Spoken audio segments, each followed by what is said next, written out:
Be yourself. Everyone else is already taken. Oscar Wilde.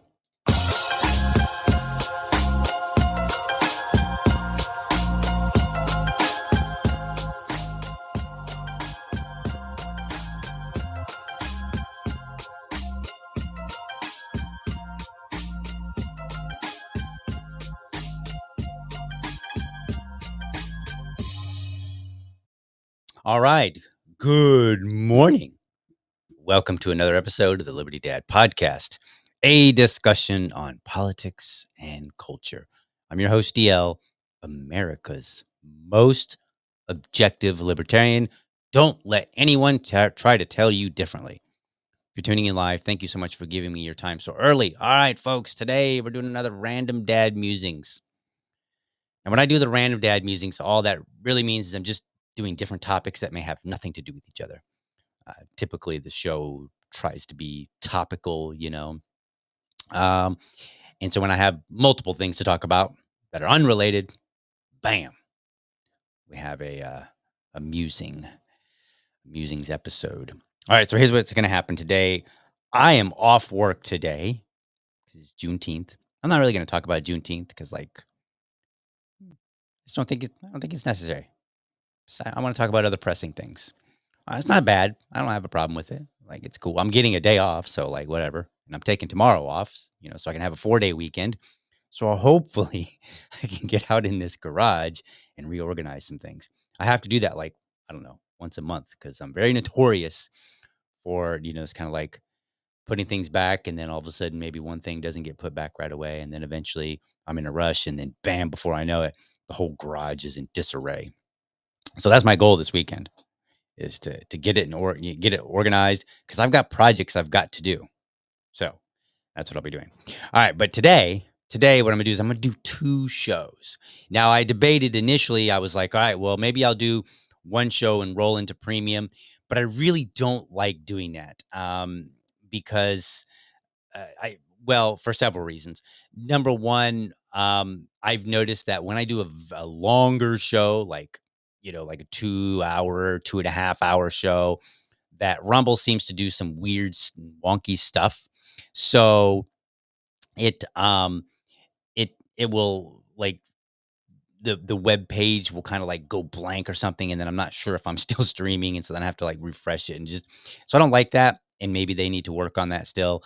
The other reason is because when I do like when I do the premium stuff, it tends to be basically two different shows entirely, and so I like to keep them separate. That way, I just feel like it works better. So what I'll do is after this show, I will probably spend about 10 to 15 minutes or so kind of resetting up things. That's the other issues in the system that I use. I set up all my clips and everything, and I don't really have it designed for two different shows. So it just makes it easier for me. Just logistically. So that's what I'm going to do. But today, right now, we are doing some musings. I'm going to talk about this recent Supreme Court ruling that came out just briefly. I will actually get into the details Monday's show. I'm going to, like it just came out yesterday. I think the ruling was like 100 pages or something like that. 128 pages, I think is what it was. And so I haven't had a chance to really read it, and it's about a Tennessee law, which I was looking, and I wanna say that I actually did a bill review on that Tennessee law, but I could be mistaken. I might have just made a comment about it. I can't remember exactly. So, I need to do a little bit more digging to see exactly what I said, if anything, in the past about it. Now, but and then I'm gonna talk about a little bit about Iran. Some things popped up yesterday. It's gonna be more of a meta conversation, so I'm not really gonna talk about the war in itself. I gave some of my own thoughts yesterday on the war and the conflict, and I try to stay out of, like I said yesterday, I try to stay out of foreign policy because I just don't I don't read up on foreign policy enough to be able to talk about, okay, well, on this date, this happened, and then this happened, and here's the conclusion that you can draw from all. Like, I don't really dive in that deep on foreign policy items. So therefore, I'm just going to have a more generic overview. But I do have some things about what people have said, some commentary. So I guess you can kind of say like a reaction video. And then I'm going to get into something called Project Sam. So I don't know if you know this, but the Democrats are having trouble attracting men. It's weird, right? You surprised? You shouldn't be. But we're going to talk about that. All right, so let's get into this first. Yes, my VA lady points out on the show here, don't forget that Liberty Dad needs chatters to go to the Rumble stream and make a comment during the show. Okay, so now that's not yet this month, but starting next month, the Rumble Creator Program, which all of you have helped me get into and stay in. Like you watched the show, you gave me the hours that I needed, and then Rumble said, "Okay, let's burden them with some more requirements." And so starting next month, I have to have 20 unique chatters in the show. I don't have the details. I haven't seen any specific details. I believe that it's explicitly for Rumble. I believe. So we're going to operate as if that's the case, and if I find out otherwise, I will let you know if it counts on YouTube as well, but I'm pretty sure it doesn't because the same person could watch on YouTube and they could watch, on they could just basically bounce back and forth between YouTube and Rumble and then say, and then you just chime in as the same person. And so I think they're going to set it up so that you can't quite so easily game the system like that. So I will need 20 people to comment during the show next month, anytime during the month, as long as I get 20 different people. And if I don't, well, then I know what you think of me. That's what. Anyway, all right, let's get into this. Let's see. Supreme Court ruling. Let's take a look at this first video. Again, I'm not going to dig into the details, but I got some commentary here. So let's take a look at this first video, and then we will see what we can learn from what's going on here. So boom. Today, the Supreme Court upheld a Tennessee law banning certain gender affirming care treatments for minors. The court ruled 6-3, with Chief John Roberts authoring the opinion, saying the state's law did not violate the 14th Amendment. The court's 3 liberal justices dissented, with Justice Sonia Sotomayor writing that the ruling abandons transgender children and their families to political whims. Okay, so very brief summary there of what happened. Tennessee had a law, and they basically said, look, if you're a minor, there's no gender affirming care for you. And then it went to the Supreme Court. The Supreme Court, and the argument was this violates the 14th Amendment. The Supreme Court said, no, it doesn't. The generic basis, from my understanding so far, is the reason that they said that it doesn't violate the 14th Amendment is because the law is written so that it doesn't um, it basically does not discriminate between male or female, I believe. But again, we're going to get into the details. But I will say this. I'm sorry. We'll get into the details Monday. But I will say this for now. Did you notice, if you were on social media, that people on the right were no longer screaming about activist judges in courts, including the Supreme Court? Do you know that? Because when Trump was trying to deport people, and then that was going to court, and then, you would have this federal judge here make a ruling, and people are like, oh, this judge can't decide what the whole United States can or cannot do. That's only the Supreme Court can do that. Forgetting that, a lot of times the Supreme, um, that's how cases get to the Supreme Court. Like, they go to one court and that court rules in a way. They elevate it to the next court, maybe a district court, and then that court, makes a ruling, and then somebody's like, hey, I'm going to appeal to a higher court, and then eventually, they hopefully will get to the Supreme Court, and the Supreme Court is the highest court in the country. And so therefore, if they decide to take up the case, then they will make a ruling, and they will hear the arguments and all that good stuff, right?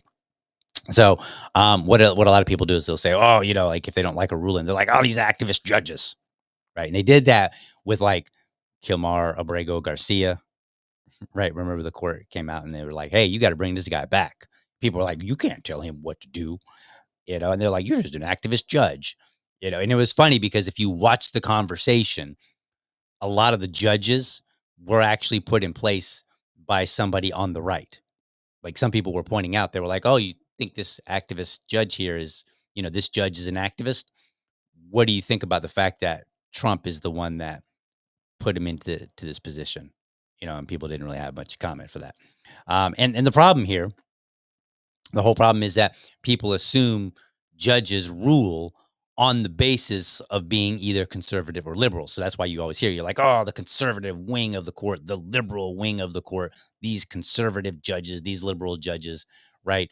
And that's not really how it works. That's not how jurisprudence works. Now, the way that you think and the way that you approach documents and arguments and stuff like that, and kind of what you prioritize, could conceivably be within a conservative or a liberal framework in a sense. But that doesn't necessarily mean that the way that you evaluate law is either conservative or liberal. This is why you get headlines like this right here. So we see Amy Coney Barrett sparks MAGA fury over Trump sentencing decision, right? Far right condemns Amy Coney Barrett for ruling against the Trump administration. And these comments, so these headlines, they're not new. If you go back, you will see that both those, Supreme Court justices who are perceived as liberal or perceived as conservative or even moderate, they frequently disappoint people that were excited that they win it, that when they first would join the court.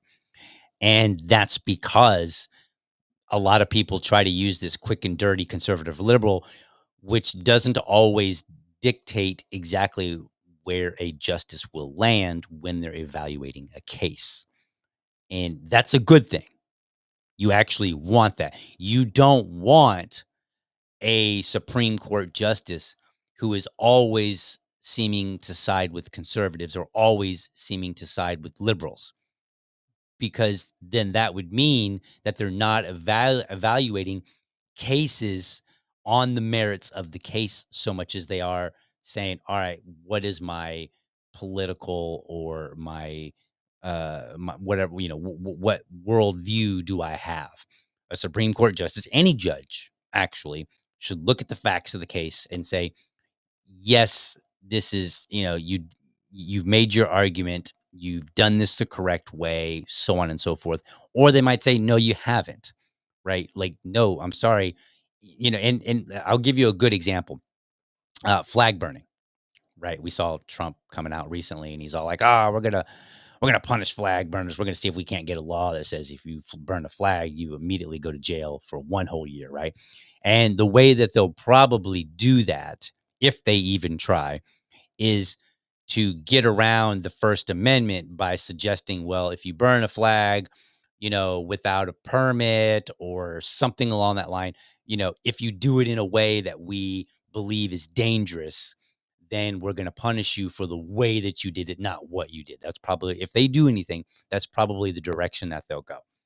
So mark my words, that they're not just going to be like, oh, you just can't do that, because they'll have to push back against a long history of First Amendment rulings and whatnot. But Antonin Scalia, one time, he said something to the effect, he's like, look, I don't like flag burners. And if it were up to me, I would throw every one of them in jail. He's like, but I'm not a king. And so he recognized, like, he looked at it and he said, personally, he hated the idea of flag burning.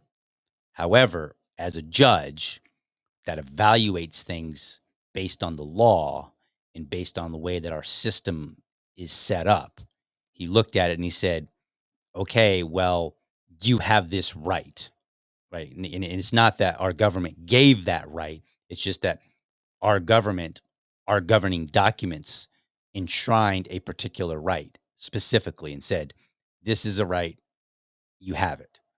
And so that's how he ruled. That's why you see these kind of headlines. So I thought it would be worth pointing out. And there is and maybe I'll dig it up and throw it into the show notes a little bit later. But there is an interesting. Speaking of Antonin Scalia, there's an interesting speech that he gave. It was like, I don't know, 10 or 15 years ago, something like that, maybe 15 years ago. But there's an interesting speech that he gave where he talks about, how the different justices approach, evaluating the Constitution. And that's where he kind of points out, like, for him, he looks at the Constitution. He doesn't believe in a living Constitution. He looks at it and says, all right, what did it mean when it was written? That's kind of how he evaluated the Constitution. And so he would say, okay, well, if the words meant this back in, because words change, right? 100 years ago, like, for instance, gay. Well, gay today means your sexual orientation. Like, hey, you have an affinity or you have a desire for somebody of this same sex. Whereas once upon a time, its common usage, its general usage was to talk about your disposition, to mean that you're happy. Like, hey, he's a gay man. 100 years ago meant something entirely different than he's a gay man today, right? And so words change. And so Antonin Scalia, his approach was to say, okay, what did the words mean when they wrote it? Right? We can't just start modifying, because then the citizens would have no way of being able to read their own governing documents and understand, because a Supreme Court or anybody or any judge could come along and just basically redefine what certain things mean. Like, oh, well, now we use this word this way, or we use this phrase this way. So therefore, now this text means something entirely different. The provisions in it, the protections, and so on and so forth. So I will see if I can't dig that up. But it was an interesting speech about constitutional interpretation, I believe, and it really made a huge mark on me, because before that, I would always approach it and I'll be like, oh, the conservatives on the court, or, we've got to get more conservative, because I was a conservative person. I was a conservative Republican when I was younger. And so I would approach it in that same way. and that was a very enlightening read, and it's not very long. And I think you might even be able to find the actual speech somewhere where he gave, and you can listen to it. But nonetheless, it's worth your attention. It's worth, that's content that would be worth you checking out if you've never seen it before. So anyway, there's that. Okay, so let's see. Let's talk about this one is interesting. Let's talk about Iran a little bit. Okay. Um, Here's another video. This is of Mark Levin. It's funny. It's all just funny, but it's sad in a way. And this is why we have to be vigilant, folks. So here's the video. Let me play it. Yeah. So where are they? They're nowhere. How about China? Nowhere. How about So when he's talking about he's talking about, like the people crying about World War III with China or with whomever, Russia, or whatever, because people were like, oh, I don't want to go to World War III. And so he's kind of like making fun of them now. Russia? Nowhere. What happened to World War III? There is no World War III. They all sound like a bunch of Marxist Islamists. They don't sound like patriotic Americans. Let me be clear. This is good versus evil. You're either a patriotic American who's going to get behind the President of the United States, the Commander-in-Chief, or you're not. One other thing. Okay. So you're either on the side of good or you're on the side of evil. That's his position. And that's weird because I would swear that I've heard that same thing before. Where have I heard? Oh, yes. Some 20-some years ago. From threatening America or our friends and allies with weapons of mass destruction. Some of these regimes have been pretty quiet since September the 11th, but we know their true nature. North Korea is a regime arming with missiles and weapons of mass destruction while starving its citizens. Iran aggressively pursues these weapons and exports terror, while an unelected few repress the Iranian people's hope for freedom. Iraq continues to flaunt its hostility toward America and to support terror. Here it comes. The Iraqi regime has plotted to develop anthrax and nerve gas and nuclear weapons for over a decade. This is a regime that has already used poison gas to murder thousands of its own citizens, leaving the bodies of mothers huddled over their dead children. This is a regime that agreed to international inspections, then kicked out the inspectors. This is a regime that has something to hide from the civilized world. Coming up.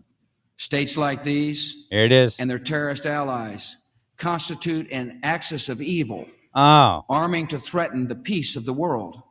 Oh, wow. Axis of evil.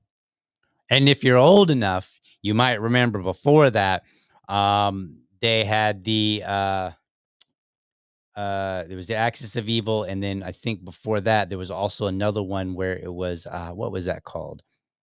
Evil Empire, I believe. Didn't they call the USSR the Evil Empire? I believe they did. So it's always split out into, are you on the side of good or are you on the side of evil? If you're on the side of good, then wow, imagine this. You're always siding with the U.S. going to war. Imagine that. How convenient that is, isn't it, Mark? Right? And then his whole, they sound like Marxist Islamist. I don't even know what that means exactly. I suspect that what he's doing is what they always do. They create this boogeyman, and don't get me wrong, I'm not suggesting that Iran is like, some necessarily peaceful entity. It's not that these things weren't necessarily entirely untrue. The degree of threat is questionable. The degree of what they did or have done, well, you have evidence of that, right? So we know that, yes, they have been violent towards, depending on which country you're talking about, their own people and also other people. So we know those things happen. And I'm not disputing that. But I am disputing this idea that, like, oh, you got to be on the side of good, and we just happen to be the good guys every single time. We're never the bad guys. And so therefore you're either with us or against us, which also was kind of like, I think, a Bush phrase back in then. He's like, "Oh, you're with us or with the terrorist, right? Don't let the terrorist win." And we would make fun of it. We'd be like, "Oh yeah, well, if you don't do this, terrorist win." Right? But that's always the language that warmongers like to couch it in. And because otherwise they'd actually have to make a real argument and say, here is the evidence that this entity is a threat to us today, right now, and why it's a threat to you. And then, more importantly, after the dust settles, be able to say, yep, see, we were right. Well, as it turned out in Iraq, we were not right. They did not have weapons of mass destruction, despite the fact that everybody was just, yeah, they totally do. They're totally coming after us, blah, blah, blah. Right. Same thing here. And this is the issue that we're having, right? When we argue and we say, okay, well, is Iran a threat to us? Now, are they a threat to Israel? Perhaps, right? And when I say perhaps, like meaning like, yeah, probably, right? Those countries are threatening. They're right next to each other. They're bombing each other. They are threats to each other, right? So I'm not disputing that they're necessarily a threat, but the real question is, are they a threat to the United States? And that was the argument for jumping in and siding with Ukraine, right? Oh, you think Russia is going to stop there? They're going to take over Ukraine. Then they're going to go for Poland. Then they're going to go for this country. And eventually they'll come to the US. And it's like, okay, well, no, that doesn't really seem likely. Um, will they go after another country? Perhaps. In this case, perhaps meaning maybe, maybe not. You know, in the Middle East, it's been a disaster. And as far as I'm concerned, from the limited amount of information that I know, I would argue that all sides are making the situation even more worse. There are no good guys per se, because even the good guys are doing things that I vehemently oppose. So, be mindful of that when you see these kind of things. Like, just people are like, "Oh, well, you're either gonna be on the side of evil." Okay, well, that's the argument you've been using. Do you have evidence of an imminent attack right now? Like if you had had evidence that said, "Hey, Japan is going to bomb us, at Pearl Harbor, and they're gonna kill like 3,000 people." I mean, maybe they don't have the maybe their goal doesn't include a specific number of 3,000 people, but if you said, "Hey, if they attack us, this is how many people could end up dying," right? And you could prove that information, then you might be able to make the case, we need to make a strike before this happens. Um, but unfortunately, that's generally not the case. Generally, what happens is you see some action, and then our warmongers will just fear everybody into war. And so we need to start pushing back and saying, hey, you guys have gotten this wrong with this whole they're evil, we're good. So find another argument. Be actually more, we're done with this lazy argument of, oh, it's just good and versus evil. We're good. They must be evil. That's a garbage argument. And we should tell them that, and we should reject it fully. What else about Iran though? So I haven't watched the whole thing. Um, But there's a lot of clips with Tucker Carlson's new video, our new podcast episode, where he interviewed Ted Cruz, and man, some of those clips were amazing. Let me show you one, and we're going to talk about two different clips that I saw going around a lot, and people are getting very defensive about, and it's interesting. So let's take a look. How many people live in Iran, by the way? I don't know the population at all. No, I don't know the population. Okay, let's start. I appreciate the fact that Ted Cruz was just honest and like, I don't know. Right now, I disagree that he should have not known, but I appreciate that I always hate it when politicians try to come up and just make crap up, and they're just like, this, and then that they don't know, but they're trying to pretend that they do know. Stop doing that. Like, just be honest. If you don't know, you don't know. And we can deal with whether or not you should have known separately, right? But first and foremost, stop BSing us. You don't know the population of the country you seek to topple? How many people live in Iran? 92 million. Okay. Yeah. How could you not know that? I don't sit around memorizing population tables. Well, it's kind of relevant because you're calling for the overthrow of the government. Why is it relevant whether it's 90 million or 80 million or 100 million? Why is that? Okay, so this is very interesting here, right? So I saw a lot of people defending Ted Cruz, and they were coming out and they were like, what does it matter between, they're arguing between 92 million and 95. No, they were never arguing over, like, Tucker was not nitpicking and saying, no, I said it's 90 million and you said it's 95, you're 5 million off. That didn't happen. People are trying to basically gaslight you, maybe intentionally, maybe not, but they're basically trying to gaslight you. There was no, and I've seen people, big accounts, making this argument. There was no argument about whether or not he was a few million off. Ted Cruz said, I don't know. And then Tucker was like 90 million or 90. I think he said 92. I think he said 92, 92 million. So that is the distinction. I don't know versus I have an answer. That's a big difference. If it were, if he had said 85 million and Tucker said, well, it's actually this number, I'd have been like, whatever, that doesn't matter. Right? Like, I don't care that you're a few million off. Like, you don't have to pinpoint and know the exact number. Okay. But you should have some semblance of an idea for the reasons that Tucker points out. If you don't know anything about the country. I didn't say I don't know anything about. Okay, what's the ethnic mix of Iran?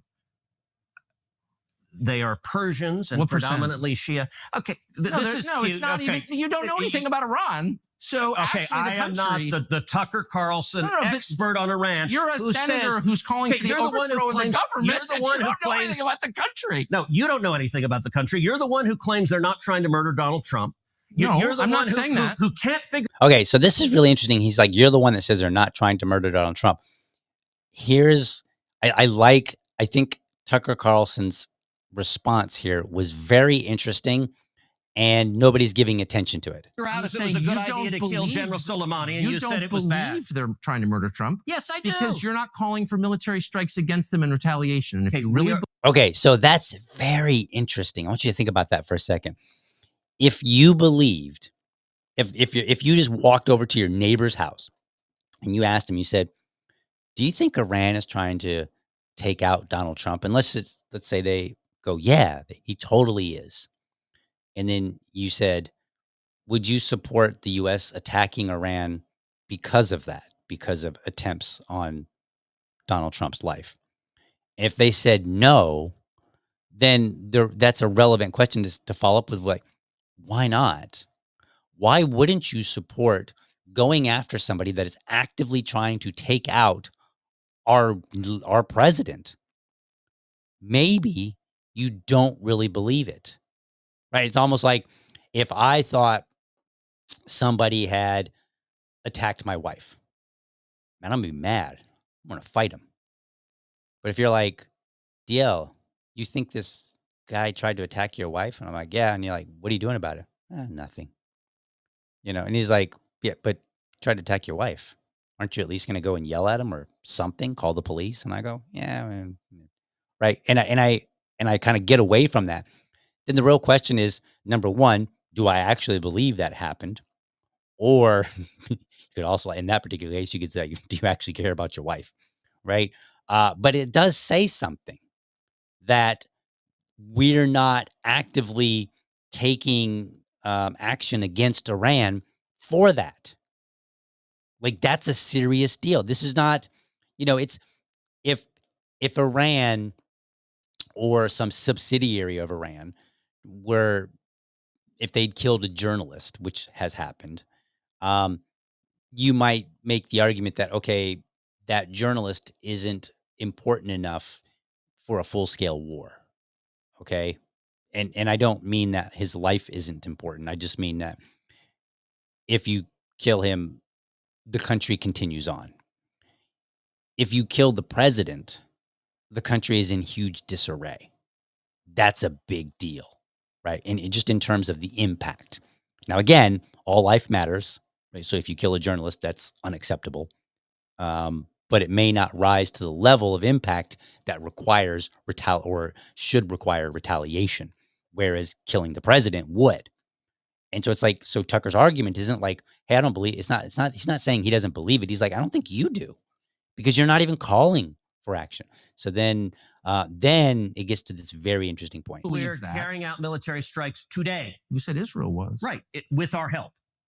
I said we. Israel is leading them, but we're supporting them. Well, you're breaking news here because the U.S. government last night denied, the National Security Council spokesman Alex Pfeiffer denied on behalf of Trump that we were acting on Israel's behalf in any offensive No, capacity. we're not bombing them. Israel's bombing them. Okay, so I don't believe him. Sorry, I don't. I believe that we probably have dropped some bombs. We have participated in some way. I don't believe him. I think in this particular case, that Freudian slip was too telling. And so I don't believe him. I think he realized that he messed up and he's quickly trying to recover. Now, perhaps he just made a mistake because maybe we're just being very supportive and, it's possible, but I just don't believe him. Not because of, the history of government. We do things that we're not supposed to be doing all the time. So forgive me if I'm not buying this argument now. You just said we were. We are supporting This is Israel. high stakes. You're a senator. If you're saying the United States government is at war with Iran right now, people are listening. Okay. Is that crazy or what? That was wild. Okay, so let's talk about this because a lot of people were getting on there like, oh, and they were making fun, right? They were mocking the idea that the details don't matter. They were like, oh, Tucker Carlson was asking him what his favorite Pokemon was or whatever, and they were just they were basically pointing out two things. They were pointing out, number one, okay, they were in some way making fun of it to suggest that the details in this particular case don't matter, that, Tucker Carlson went to Wikipedia or whatever, looked up a few things before the show to ask a gotcha question to make him look bad on purpose. And perhaps that is true. However, I would argue that the population question absolutely matters. Okay. The other thing that people are pointing out is that this seems reminiscent of the debate between Douglas Murray and Dave Smith, where Douglas Murray was like, hey, you're not an expert. And then all the people on the right were like, experts don't matter. And then now they're saying, oh, well, Tucker's basically, playing the expert game. He's like, oh, you're not an expert, so therefore you can't do this action. Okay, so let's talk about both of those. Number one, first, on the idea about the details. Like Tucker said, if you're going to topple a country, okay, if you're going to do a regime change, then that includes potentially using force.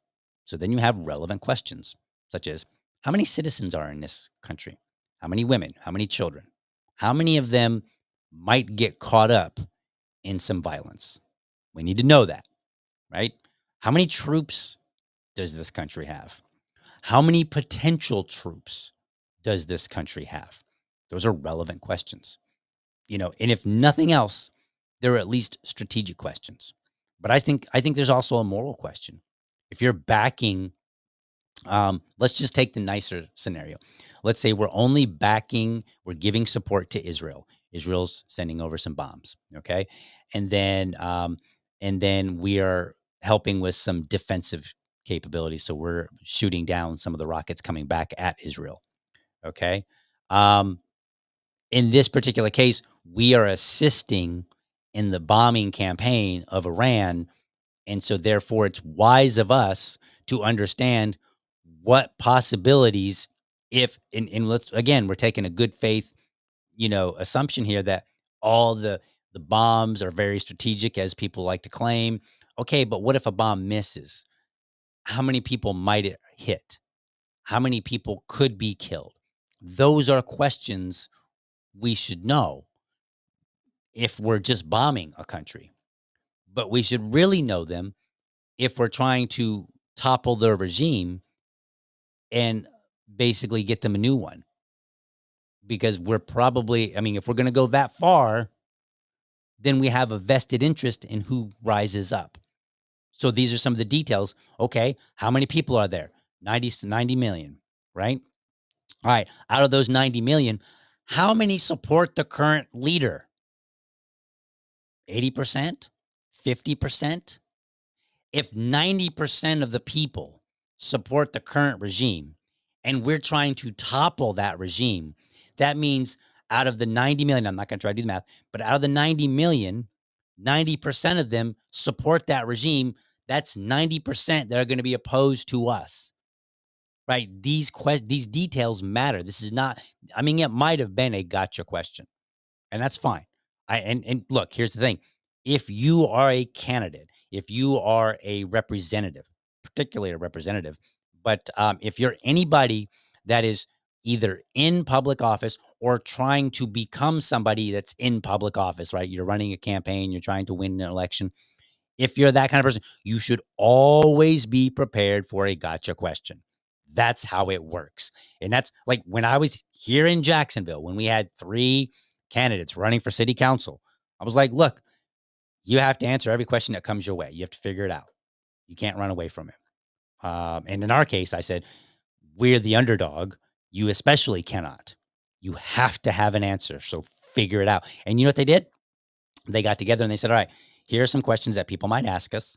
You know, like they were talking about, like, we might get asked about abortion. How are we going to handle that? You know, and they would kind of sidestep that question, but they had a response prepared if they were asked about abortion, because they were like, look, we're city council. We have no say on abortion. Like, so whether they agree with it or disagree with it, it's not relevant, but they have to be able to answer it. So they were prepared and they were like, all right, what other questions might we be asked? Right. And so you should be you should be prepared. Like, oh, I'm going to sit down with Tucker Carlson, who's been beating his chest about being anti-war. And here I am, Ted Cruz. I'm going to be pro-war in this particular case. I sure as hell better expect that he's going to ask me a tough question. And I need to be prepared. And you sit down with your aides and be like, all right, what kind of things might he say? Go look at social media. What kind of things are people talking about? Blah, blah, blah, whatever. And he should be prepared for it. Right. And now, I will say I appreciate the fact that he didn't try to bluff his way through it. But that only gets you like through the first few seconds. After that, you still have to have an answer, and you have to be able to say, okay, here's why I don't know about it, rather than try to flip it back and be like, oh, you're just trying to play expert game. No, this is a relevant question. And you should have known this, or you shouldn't be calling for, a regime change. The other thing I'll point out about this is the exact reason why we get legislation that that hasn't been read, because people think the details don't matter. There's like, oh, well, I know what this is about in general. It's generally a good idea. Let's just pass it, right? And that's what a lot of our lawmakers do. And they do that because we, the people, don't say, whoa, whoa, whoa, back the heck up. That detail matters. Now I'm questioning your ability to be a proper representative. That's what we should be doing as citizens, right? And we have to use some discernment, because sometimes we'll go, yeah, that details doesn't matter. If he had come out and it said 80 million and he just got it wrong, right? And if he was confident, he was like 80 million. And then Tucker was like, no, it's actually 90 million. And then he was like, then he could have said, wow, 10 million off. I'm gonna have to go and double check my sources, because what I was told was 80 million. And I don't like the fact that I'm 10 million off. That would have been fine. I would have defended him then. I would have been like, all right, great. He understood. He had an idea. And he understood that, hey, that 10 million difference would matter. And he's going to get to the bottom of why he got bad information. Cool. I'm good with that, right? Because that would show that he understands the details do matter. But again, when the details don't matter, people will vote on legislation because they think of what it's going to do, rather than look at it and say, what are the unintended consequences? Does this legislation actually solve the problem, right? And this is the argument. I want you to think about this. People right now are like, oh, this detail doesn't matter. Put in some support, show them some gun legislation, any gun legislation. man, all of a sudden the details will totally matter. They'll be like, oh, AR-15 doesn't mean automatic rifle, right? Like, and it's a detail, but that matters, right? Though, and so right wingers, they do recognize that details matter when it's the other side, but they need to recognize that details matter when it's their side as well. And if they don't, and they're a representative, run them out of office. They're not fit to be a representative. Ted Cruz is unfit for office just on that video clip alone. Not because he didn't know, but because he's downplaying the value of the details. So then the question is, where else is he disregarding the details where they might matter? Probably a lot of other places. What legislation has he supported where he didn't know basic details? That's an important question. And we should be pretty furious. But if that didn't get you annoyed, right? If that wasn't enough to get you annoyed. Oh, by the way, let me get back to that expert thing. So a lot of people were making a comparison. They were like, oh, this is the same thing. It's not the same thing. Number one, Tucker Carl asked him, and maybe it was a gotcha, but he asked him. And then when Ted Cruz threw it back, he was like, all right, what's your answer? And he had an answer, right? And then his argument wasn't, you're not an expert at this. He said, you don't understand or know basic information, right, about the country that you're trying to topple. That's a different argument than saying you're not an expert.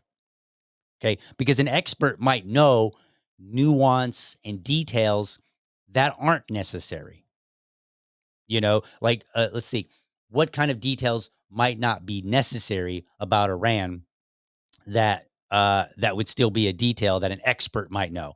Well, an expert might know, you know, something like how many cars are in Iran, right? They might, like, somebody who's an expert on Iran and Iran culture and all that, they might know some of those things, like how many cars are in there, you know, what are the variations of religious belief there, you know, those kind of things, you know, and you could probably make an argument that those details matter as well. But if you see what I'm getting at, like, there would be some details that it would not be necessary for Ted Cruz to know that an expert might know. So there is a huge distinction in this idea of being an expert versus necessarily knowing relevant stuff specific to the action that you want to take. But if that didn't get you going, here's another video. Here's a second video clip that I saw, and I thought this was interesting as well. Growing up in Sunday school, I was taught from the Bible, those who bless Israel will be blessed, and those who curse Israel will be cursed. And from my perspective, I want to be on the blessing side of things. Of those who bless the government of Israel? Those who bless Israel is what it says. It doesn't say the government of it, says the nation of Israel. So that's in the Bible. As a Christian, I believe that. Where is that? I can find it to you. I don't have the scripture off the tip of my. You pull out the phone and use the. It's in Genesis, but. So now in this particular case, who brought it up? Ted Cruz did. He brought it up. So this is not a gotcha question.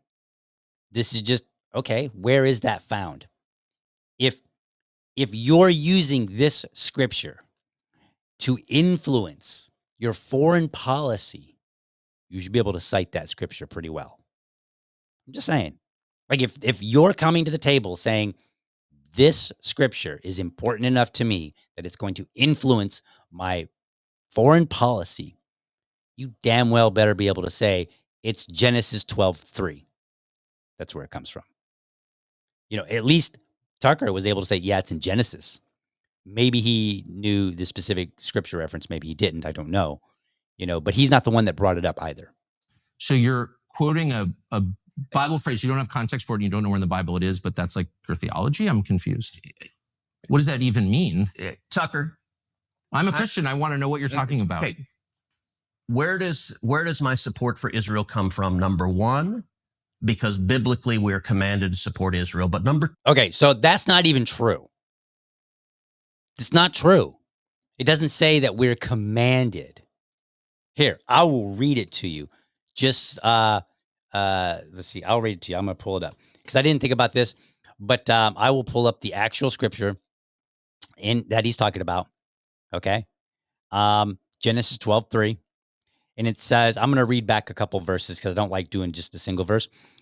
It says, the Lord has said to Abram, go from your country, your people, and your father's households to the land I will show you. Let me put it over here so I can see a little bit better. There. So the Lord is talking to Abram. Okay. And he says, go from your country, your people, and your father's household to the land I will show you. I will make you into a great nation. I will bless you. I will make your name great, and you will be a blessing. I will bless those who bless you, and whoever curses you, I will curse. Okay? That's not a commandment. A commandment would be, you should do this, right? Think about the 10 commandments. Thou shalt not steal. In other words, you shall not steal. That's a commandment. A commandment is directed at a particular person for an action that you want them to do or not to do. Here, God is talking to Abram, and I don't want to get into a big theological debate, but just a plain, simple reading shows that God is talking to Abram. And he's like, look, here's what's going to happen. People that curse you, right, are going to be cursed. People that bless you are going to be blessed. And he doesn't, in this particular passage, he doesn't really identify exactly what it means to bless somebody, what it means to curse somebody, right? So you'd have to go into, that's where the theological debate goes into and says, oh, okay, where is the line between blessing and curse and maybe even something else? Okay, and that's what I'm not going to try to approach here. But I just wanted the plain reading of it, he's wrong.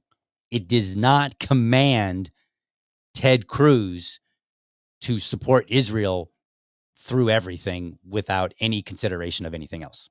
It's not what happened. But that's what he's saying. And he's got it wrong.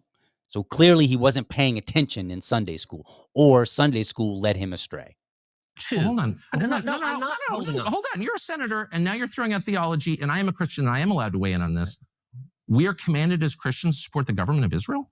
We are commanded to support Israel. And what does that mean, Israel? We're told those who bless Israel will be blessed. But hold on, define Israel. This is important. Are you kidding? This is a majority Christian country. Define Israel? Do you not know what Israel is? That would be the country you've asked like 49 questions about. So that's what Genesis, that's what God is talking about. The nation of Israel, yes. So is that the current borders, the current leadership? He's talking about the political entity called Israel? He's talking about the nation of Israel. Yeah, nations exist, and he's discussing a nation. A nation was the people of Israel. Is the nation the God's referring to in Genesis, is that the same as the country run by Benjamin Netanyahu right now? Yes. It is. Okay. And by the way, it's not run by Benjamin Netanyahu as a dictator. It's a democratic country that elected. But he's the prime minister. Right. What? But just like, America is the country run by Donald Trump. No, actually, the American people elected Donald Trump. The same principle is there. Silly. I'm talking about the political entity of modern Israel. Yes, and that is believe Israel. That's what God was talking about in Genesis. I do, but that country's existed since when? For thousands of years. Now, there was a time when it didn't exist, and then it was recreated just over 70 years ago. I'm saying, I think most people understand that line in Genesis to refer to the Jewish people, God's chosen people. That's not what it says. Okay, Israel, but you don't even know where in the Bible it is. That is hysterical. Okay, so let's. I got a few more thoughts on this. I don't really want to get into the theological debate. I just wanted to say, look at a plain reading. It would seem that Ted Cruz has his facts incorrect about this whole commanding thing. But then I want you to consider something else. The Bible actually includes accounts of the Israelites being punished by God through their enemies. Okay? And in some cases, those enemies later get punished. In some cases, they don't. But when you see that they got punished, it's actually because of some actions that they took after the fact. So think about the Israelites being enslaved in Egypt. Moses comes along and he says, let my people go. And Pharaoh's like, no. So then he's like, so Moses goes back to God. I may be kind of butchering this a wee bit, but the general details are correct here. Moses goes back to God, says he said no. God's like, all right, we got 10 plagues for you. The 10 plagues came because Pharaoh said no, not because they were enslaved. Okay? So we could kind of make a reasonable assumption that had Pharaoh said yes, here you go, then the Israelites would have left Egypt, and Egypt would not have suffered any of the 10 plagues, because the 10 plagues were a result of the no. Okay. So after we get to the 10 plagues, the final one being that the firstborn was died throughout the land of Egypt. Remember the Passover and all that stuff, right? Well, then after that, Pharaoh's like, all right, get the hell out of here. Just go. And then what happens? So they're leaving. Egypt's over here. And what happens? Well, Pharaoh decides to gather up all his army and go after him. So what ends up happening? They died in the Red Sea, right? The Israelites are crossing the Red Sea, however that happens, and then the Pharaoh's army goes in, and they're in the middle of the sea. The Israelites are now safely on the other side, and bam, they all get drowned, basically. Okay, why did they drown? Why were they killed in the Red Sea? Was it because the Israelites were enslaved? No, it's because they went after them. Okay. So I think this is a critical detail to know, is that the Israelites were sometimes punished by their enemies. Now, I'm not saying that like they need to be punished now.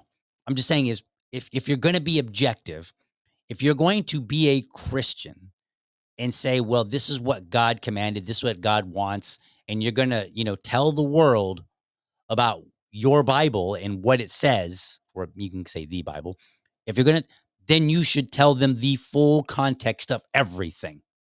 Okay. But Christians like to be selective about the position, about taking a position that Israel is in the right and therefore must always be blessed. Right. They never seem to come out and say, I don't know, you guys are kind of doing some things that I don't think God would like. Perhaps you figure this one out. Perhaps we step back and we don't do anything, and we see how God feels about it. They never do that. That part of the equation is never in there. It's always, we got to support them because God said bless them, right? But what God didn't say, at least as far as we can read, you should bless Israel even when they're doing something wrong. And we know that they've done things wrong because that literally has been that's literally happened in the Bible. They literally were punished for when they were disobedient or when they had idolatry and some other things, right? They got in trouble for these things. And so the real question is this like the good and evil? Are they always just good? And so therefore America's also always good? Or are we pretending like we're always the moral ones because we're winning the wars? Is that really what's going on? Now, here's something interesting. Let's throw this out there for you. Critics of capitalism are often they'll highlight the undesirable profits of companies. They'll be like, oh, these companies are making all these profits. That's what capitalism does. It makes people poor. Just profit, profit, profit. Right. And they'll belabor the point, and they'll talk about landlords. Oh, landlords don't provide value, and they'll be so angry at them and like, look at all this money that they're making. These people are just, they're this poor person over here who's renting is just basically paying their mortgage. And, they always talk about the profit. But here's the fun part about capitalism. Capitalism includes profit and what? If you said losses, that every single time. Okay, I'm gonna try this again. I rolled myself back. If you said profit and losses, bing, go to the head of the class, right? Because capitalism is about profit and losses. Sometimes there are losses that those same greedy capitalists have to deal with. This is one of the reasons why they make the decisions that they do. But those Marxist commies, they never seem to include that when they're talking about capitalism. They never critique capitalism and go, oh, by the way, these losses are a bad thing. Nope. It's only the profits that are a bad thing. And they never talk about the balance that happens because of profits and losses. So I guess in some sense, Mark Levin might be right. He got the wrong group, but he might be right on the idea that some people sound like Marxist with their selective critique. So how about that? All right, folks, let's see. We got this last item on the list here. Project Sam. So let me pull this. This one is, I can't decide if this is funny or sad. I really can't. But you might have heard that the Democrats are not doing so well with men. Okay. So here's this article from the Rolling Stone. We're not going to read it all, just enough. Can Dems save themselves by spending $20 million on speaking with American men? Sam, speaking with American men. Rolling Stone spoke with the Democratic operatives behind the SAM project, which is designed to help Democrats study and woo young men. This already sounds like a bad idea, folks. In the aftermath of Donald Trump's morbidly authoritarian return to the White House. Honestly, it's just funny to say morbidly, but honestly, as a libertarian, I can't really disagree. Several members of the Democratic Party elite have been pitching plans and multi-million-dollar ideas for how to win back young male voters, many of whom spurned Democrats last fall. How could that be? Democrats, they're all about men, aren't they? One of these proposals, Speaking with American Men, a strategic plan, went viral after receiving a brief shout out in the New York Times on Sunday. Described as a $20 million effort to, quote, study the syntax, language, and content that gains attention and virality, end quote, in male-dominated spaces online, such as video games. The SAM fundraising pitch was roasted by everyone from left-wing podcasters to Kamala Harris 2024 operatives to Joe Biden's former transportation secretary, Pete Buttigieg, who discussed the proposal with the Bulwark. After days of watching derisive comments pile up online and on TV and joking among ourselves about starting a competing Speaking to Dudes plan for only $19 million, Rolling Stone decided to get to the bottom of the questions that until now remained publicly unanswered, including who or what is Sam and who is actually running this thing.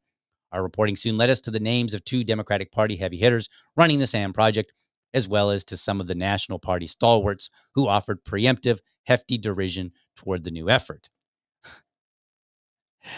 The fact that you're even doing this kind of tells me y'all don't know what you're talking about. Like you don't get it. But let's take a look here at some of this stuff, and I'm gonna put it up on the screen here. But I will say that, unfortunately, the way they have set up this document makes it a little bit harder for me to really show it to you. But I just wanted to at least kind of put it up there, and we can have a little laugh together, right, at this. So Sam speaking with American men, okay? I'm just going to read some of this stuff to you, but I'm showing you so that you know that, yes, there is such a thing, and it should be linked in the show notes. So Sam, here's how it describes itself. Sam seeks to deeply understand the values, frustrations, and motivations driving the political shifts among young men ages 18 to 29. Through in-depth research, engagement, and content creation, the SAM project will ensure the future democratic messaging and policy is rooted in what young men are telling us they actually need. By addressing economic realities, acknowledging cultural concerns without pandering,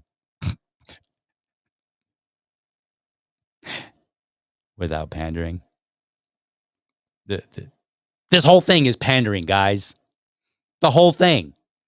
You're literally like, let's study the men's. And if we learn enough about them, we can use that to appeal to them. Hey, they like video games and they're upset that people are taking out all the big boobies. That is pandering. It's exactly how you do that. Because you're literally looking for what will grab their attention. You're not being authentic. You're just like, what will work? Do that. Yeah, do that. Yeah. Is it really who we are? That doesn't matter. Doesn't matter who we are. Just do that. Let's see where else we got here. By addressing economic realities, acknowledging cultural concerns without pandering, and meeting young men where they are, we can reverse the current trend and build lasting political alignment. Okay, so we're going to scroll down here. I'm not going to read through all this. There's a lot in here, and it was totally not necessary. Okay, so here, this is interesting. Under engagement and persuasion, enter 2026 with the first mover advantage to win the cultural narrative in the elections necessary to regain power. I mean, does that sound like anything other than pandering? So here's what they wrote. Develop a cohort of credible voices, progressive veterans, blue-collar leaders, athletes, and educators to promote a constructive, aspirational vision of manhood. So you want to create a vision of manhood. Like, it doesn't need...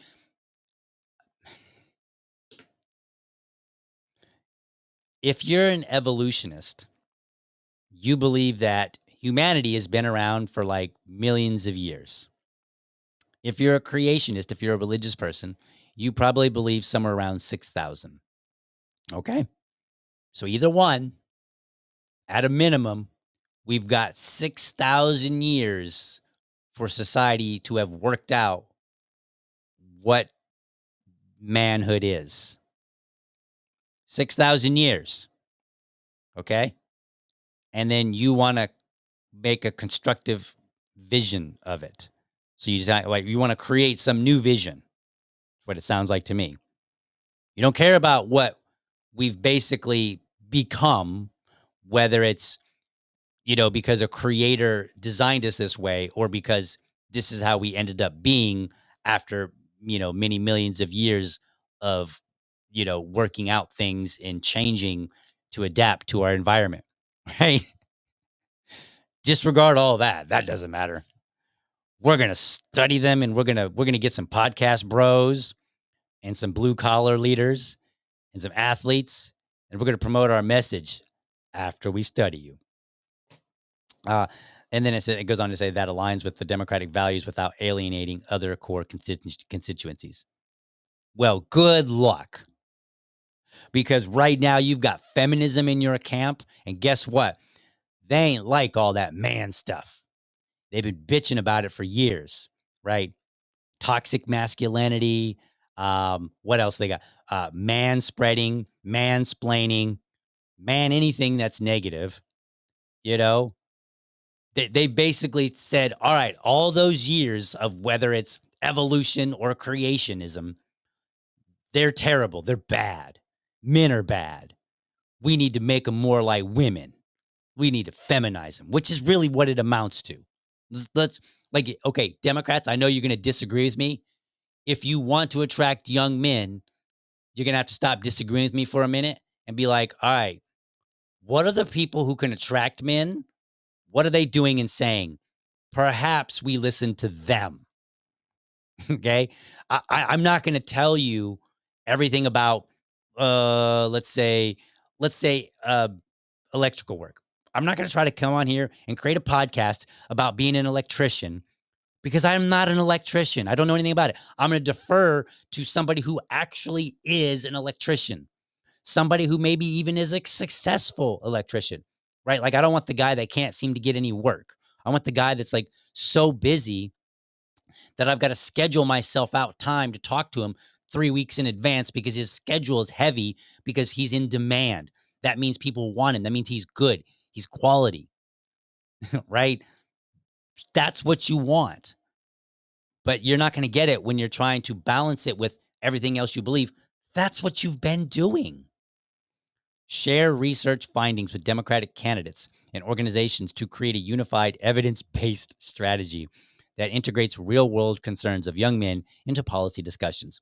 This effort should include regular briefings, digital dashboards for real-time insights, and collaboration with grassroots organizers who can translate data into effective, locally tailored outreach. By ensuring candidates and organizations have access to actionable intelligence, we can build a strategy that is responsive, authentic, and capable of competing with right-wing narratives in key digital and cultural spaces. That's hysterical. They want dashboards, digital dashboards. That's insane. Create a unified evidence-based strategy. That is pandering. It's exactly what they're literally describing. How can we pander and say we're not pandering? That'll get the guys. That'll bring that's the milkshake that will bring the boys to the yard. We need dashboards. Remember years ago the Mac versus PCs and how the Mac was like cool, was like maybe dressed like I am right now, wearing just a t-shirt and he's just sitting there with some jeans and he's got his hands in his pocket and he's just chill. And then you got the PCs wearing like a suit and a tie. And like they presented it like the Mac guy was just cool and chill. He just existed. He was fun, and then the PC guy was stiff and uptight. That's what you got going on right now. Like they basically are like, you know what we should do? We should be the PC in the PC versus Mac commercials. That's what we should be. And we're gonna try to compete with the Mac, who is the right wing, because they totally get men. But we're gonna make some dashboards and we're gonna do some Excel spreadsheets, right? And we're gonna get some PowerPoint presentations, the kind where you have like a bazillion words on every single slide and you basically are reading it. There's like no pictures.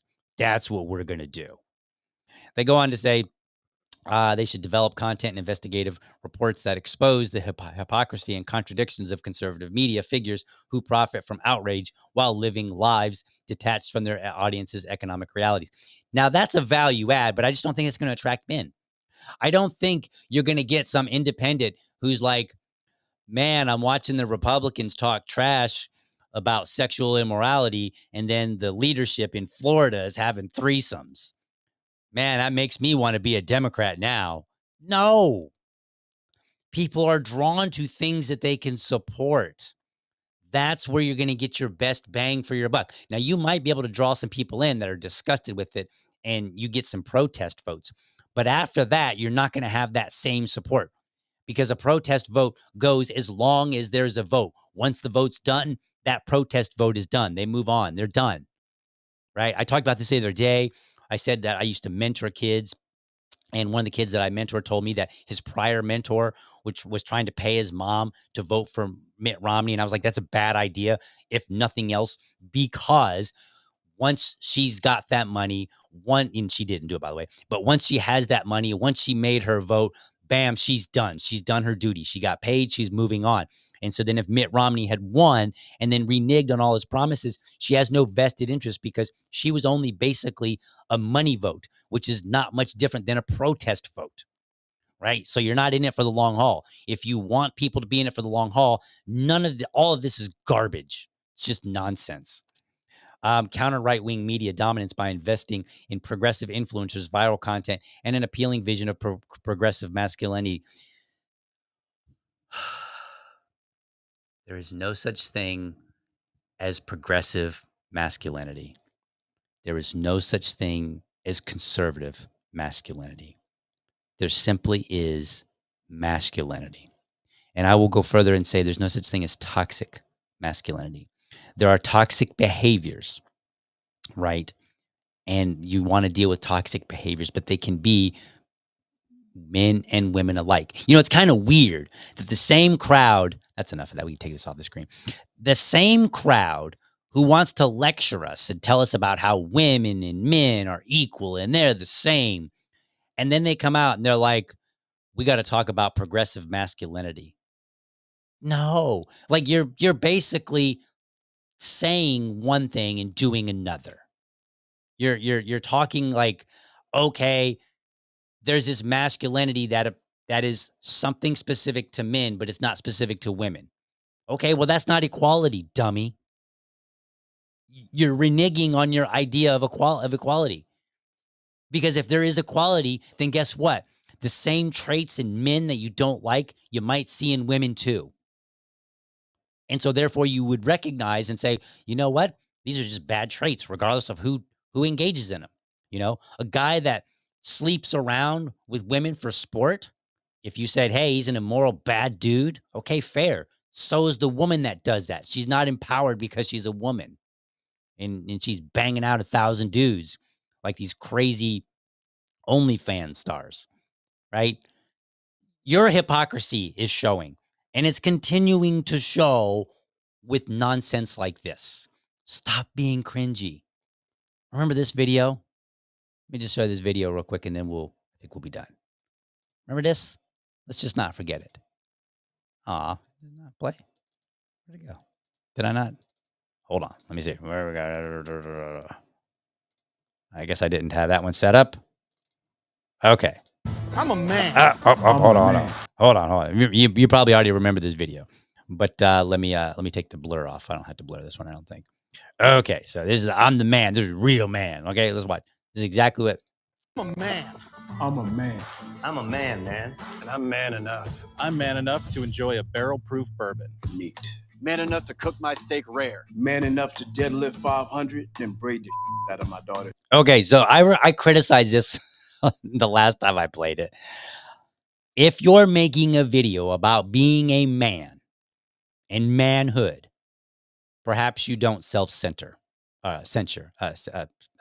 You don't censor yourself, right? Like they bleeped out the word shit.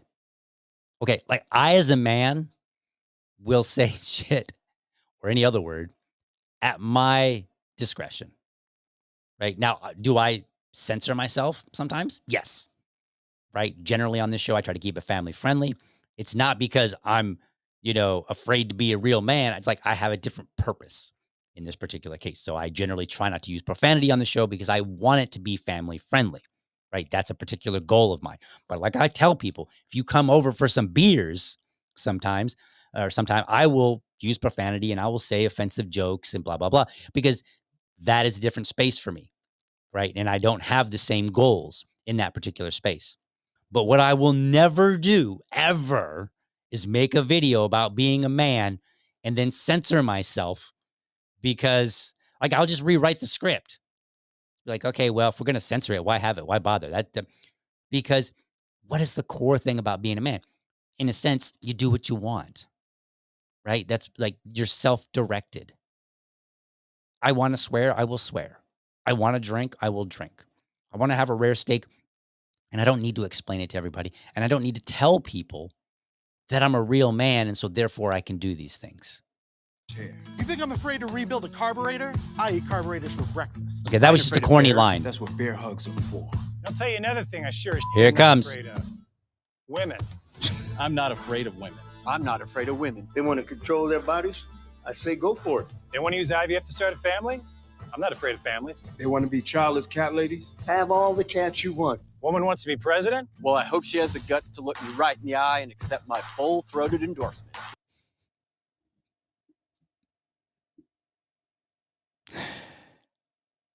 I don't know that I would ever say,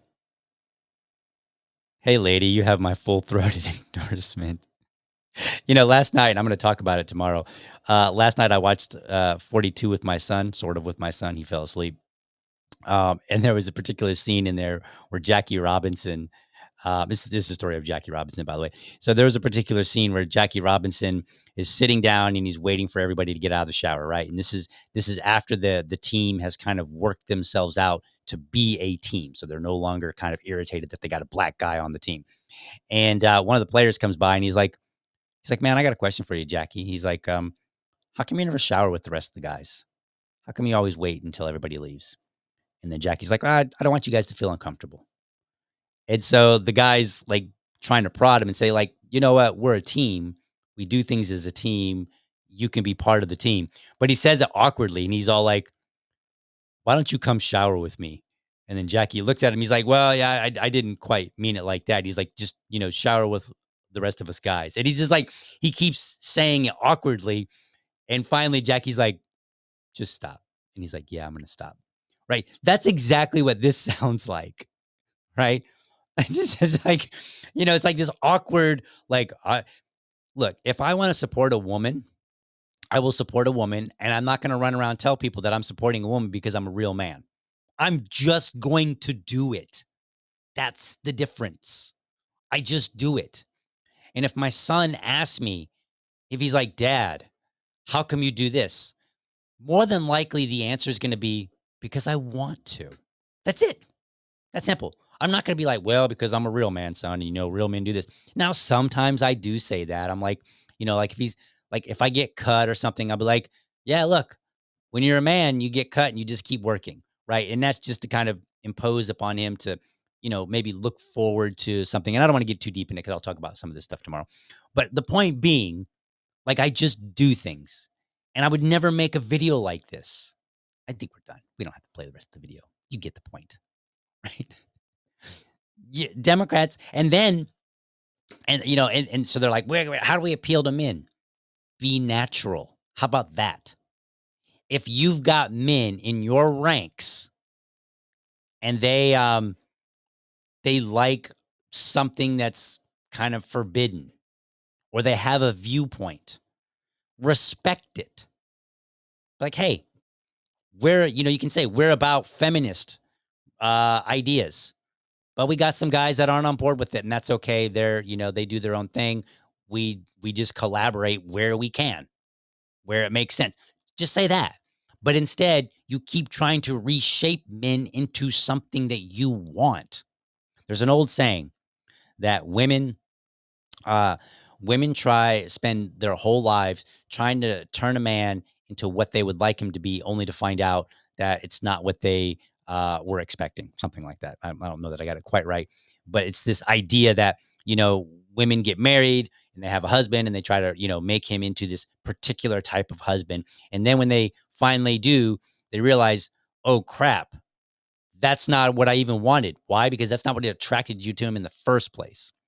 And because probably the man resents you, or the man has realized this ain't working for me.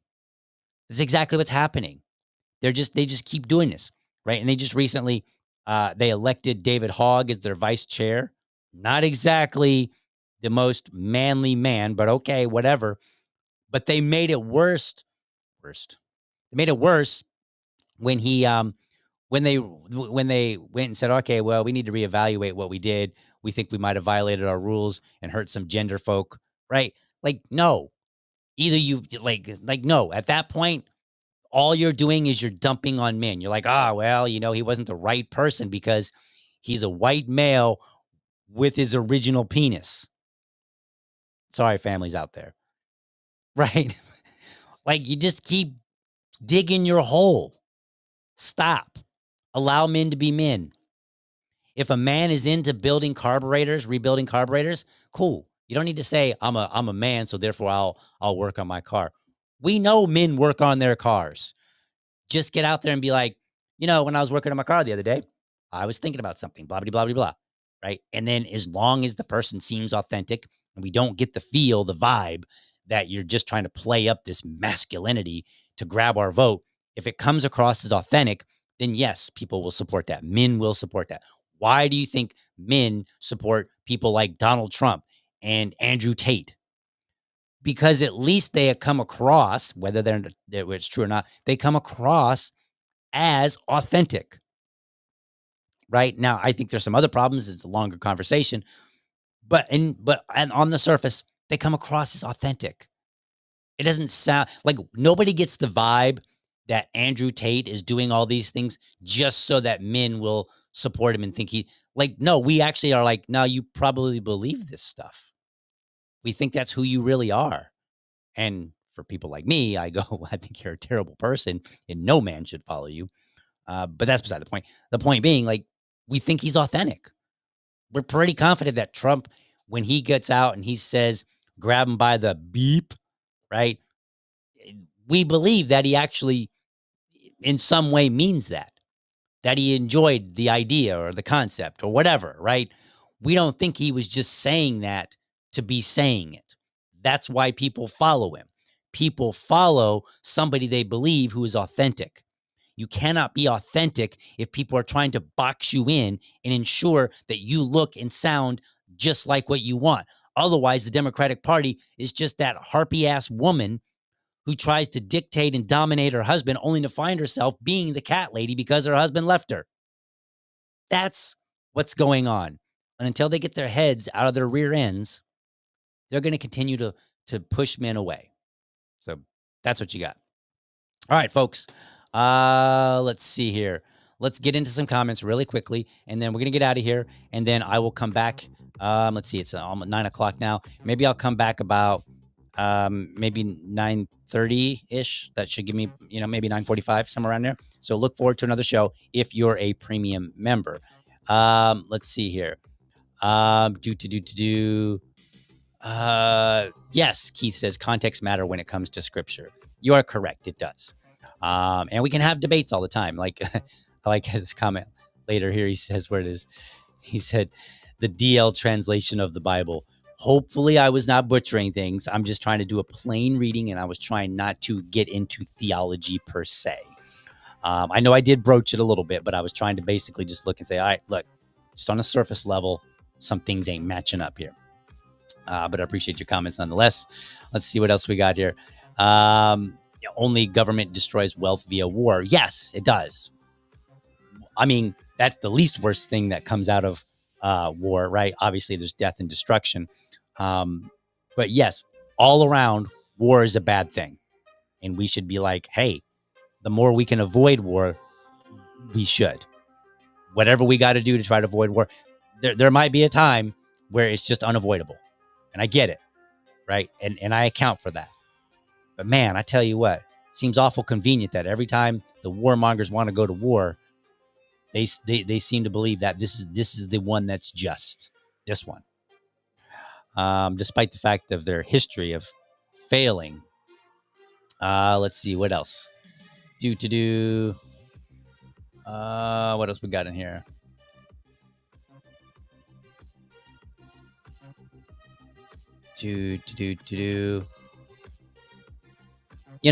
That's a good point, that Liberty lady. I guess Ted Cruz needs to stop saying America first and just start saying Israel first. At the beginning of the interview with Tucker, he says something to the effect of when he first got into public office, he wanted to be known as a supporter of Israel. And so it's like, well, wait a minute. You're an American representative. You should be a supporter of America. Every elected, it should be the default position that if you are an elected representative, you are America first.